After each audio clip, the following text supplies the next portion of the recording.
Mega couple Ram Charan ఉపాసన మరోసారి తల్లిదండ్రులయ్యారు. ఉపాసన కవలలకు జన్మనిచ్చింది. దీంతో మెగా కుటుంబ సభ్యులతో పాటు అభిమానులు కూడా తెగ సంబరపడిపోతూ ఉన్నారు.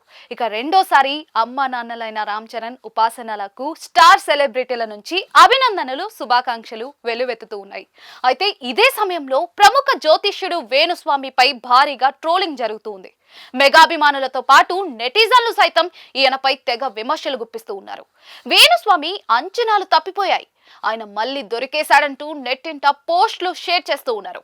మరి ఇంతకు రామ్ చరణ్ దంపతుల గురించి వేణుస్వామి ఏమన్నారు, ఎందుకు ఇలా ఆయనపై ట్రోలింగ్ జరుగుతుందో తెలుసుకుందాం పదండి.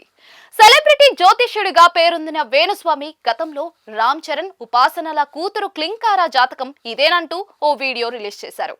అందులో ఆయన ఇలా చెప్పుకొచ్చారు.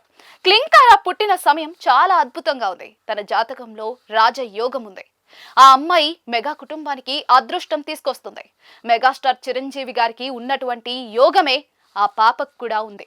పాప పెరిగి పెద్దయిన తర్వాత చరిత్ర సృష్టించే అవకాశాలు ఆమె జాతకంలో కనిపిస్తూ ఉన్నాయి.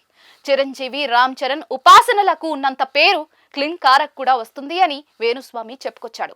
ఇక్కడి వరకు బాగానే ఉంది, కానీ ఇదే వీడియోలో రామ్ చరణ్ ఉపాసనల గురించి ఆయన మరొక షాకింగ్ విషయం కూడా చెప్పారు. క్లింకారా తర్వాత ఉపాసన రామ్ చరణ్లకు మరో సంతానం ఉండకపోవచ్చన్నారు. అయితే ఉపాసన ఇప్పుడు కవలలకు జన్మనిచ్చింది. అలాగే రామ్ చరణ్ దంపతులకు మగ సంతానం ఉండదని వేణుస్వామి చెప్పగా కవలల్లో ఒక బాబు కూడా పుట్టాడు. దీంతో వేణుస్వామి జోస్యం తప్పిందంటూ నెటిజన్లు మెగాభిమానులు ఆయనను ట్రోల్ చేస్తూ ఉన్నారు. గతంలో ఉపాసన గురించి వేణుస్వామి చేసిన కామెంట్స్ కు సంబంధించిన వీడియోను మళ్ళీ ట్రోల్ చేస్తూ ఉన్నారు.